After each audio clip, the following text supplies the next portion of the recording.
Agora que a gente já tem, a gente já entendeu, por exemplo, como a gente calcula a eficiência do ciclone. A gente já entendeu da eficiência de coleta também. A gente entendeu o diâmetro de corte do ciclone, o que isso significa na prática. E a gente entendeu as relações geométricas do ciclone. A gente entendeu qual é o caminho do fluxo dentro de um ciclone e quais são os princípios que fazem com que essa separação funcione. E a gente entendeu o propósito do ciclone, que é separar partículas sólidas num fluxo gasoso. Agora a gente pode caminhar para a equação geral do ciclone, equação primordial que vai reger o funcionamento desse ciclone, que é essa lindona aqui, ó. Então, vamos primeiro identificar quais são as variáveis e aí a gente começa a entender como elas se comunicam aqui. Então, primeira coisa, a gente tem um diâmetro de corte dividido pelo diâmetro do ciclone, o diâmetro do corpo cilíndrico do ciclone. Você vai se lembrar disso. A gente disse na nossa aula para prestar atenção nisso aqui. Então, isso aqui é uma relação, é adimensional. Esse K aqui, você está sendo introduzido a ele nesse instante. Então, prazer K, diga oi para ele aqui. E o K tá aqui, ó, já para tirar qualquer dúvida que a gente tem aqui sobre ele.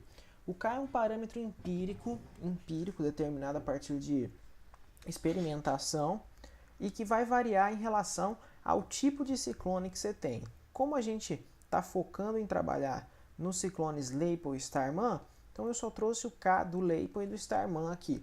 Mas isso você pode consultar em tabelas, caso você precise trabalhar com outro tipo de ciclone. Então, esse é o K e ele é adimensional também. Mi. O que é Mi? Então, Mi aqui, ó, outra letra grega que parece um U, mas é um Mi.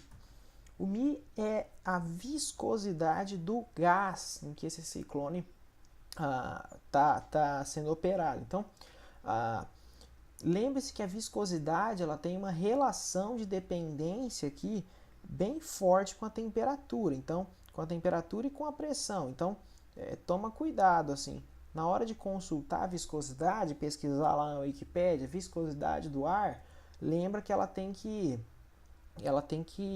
estar numa temperatura e pressão adequada, ok? Bom, diâmetro do ciclone, novamente isso aqui a gente já explicou o que é o diâmetro do corpo cilíndrico do ciclone. Qzão, aqui, ó, Q maiúsculo. Esse Q é a vazão de admissão do ciclone. Então, olha aqui, ó, a vazão de admissão do ciclone. Então, é a vazão com que entra aqui, ó, por esse bocal do ciclone. Então, é a vazão de admissão do ciclone. E como é que a gente calcula essa vazão? Bom, a vazão é simplesmente a velocidade com que o gás entra vezes a área de entrada. Então, lembra que seria importante o Azinho, o Bzinho lá? Por isso, ó, porque agora a gente pode pegar a velocidade do gás, multiplicar por Azinho vezes Bzinho e a gente vai encontrar a vazão desse gás. Aqui a gente tem Rho, outro símbolo grego bonitão, que é o Rho. Então, ρS é o Rho do sólido, ou seja, da partícula com que você está trabalhando ali.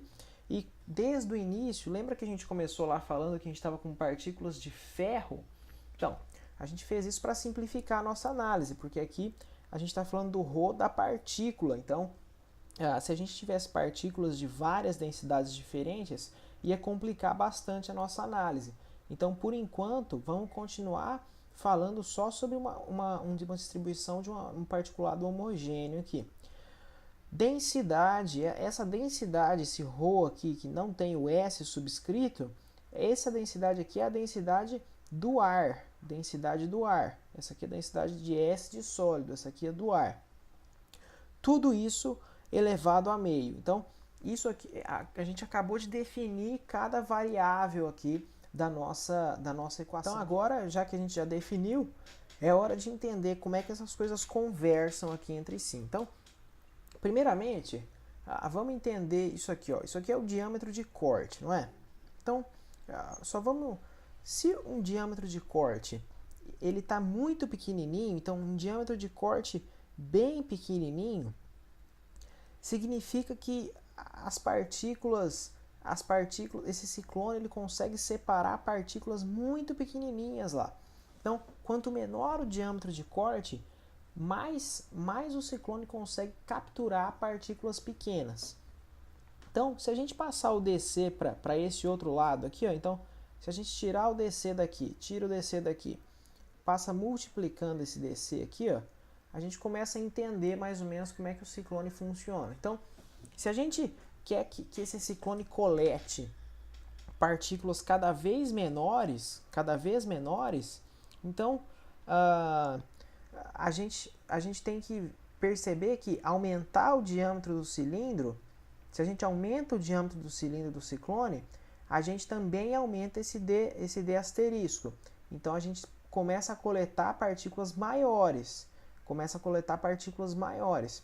O K, ele é fixo dado um ciclone, então a gente não precisa se preocupar com ele nesse momento aqui muito não. Então só vamos ignorar ele por um instante aqui. Outra coisa que vai aumentar o diâmetro de corte é o μ, ó. Então, o μ, quanto maior é a viscosidade do meu gás, mais difícil é separar as partículas pequenas. Isso faz sentido, né?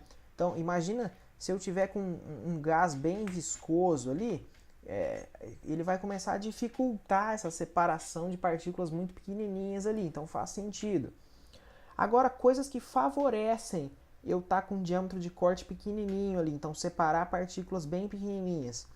Ó, o Q, que é a vazão, então quer dizer, quanto mais rápido meu fluido está entrando ali no ciclone, mais eu favoreço a diminuição desse D aqui. Então, Q aumenta e D asterisco diminui. Então eu consigo capturar mais gases pequenininhos, mais partículas pequenininhas ali no gás. E a mesma coisa aqui, ó, vale para o rodo sólido. O rodo sólido, quanto maior for o rodo sólido, mais pesada é a minha partícula. Então, lembra que a gente falou, partículas mais pesadas são mais forçadas para as paredes, consequentemente elas caem mais no underflow. Então, a gente também favorece a captura da partícula quando a gente aumenta esse diâmetro do sólido aqui. E isso aqui, no caso, eu estou falando a densidade aqui do ar, mas na verdade pode ser de qualquer gás que você estiver trabalhando, né? Não precisa se limitar ao ar, não. E aí o que a gente quer é justamente favorecer a diferença entre essas duas coisas aqui. Mas vou contar um segredo para vocês. Isso aqui geralmente é desprezível perto disso aqui, ó. Então, a gente não precisa se preocupar muito aqui com o rodoar nesse momento, não. Então, basicamente, assim, para a gente entender, é assim que funciona essa nossa equação aqui. E você pode rearranjar ela, por exemplo, e isolar esse esse diâmetro do ciclone, se você quiser, só para você entender qual que é a dinâmica. Mas a gente não vai fazer isso agora. Mas acho que deu para pegar intuitivamente aí como é que essa equação se comporta, assim, quais são os fatores que favorecem a captura de partículas, quais são os fatores que desfavorecem a captura de partículas.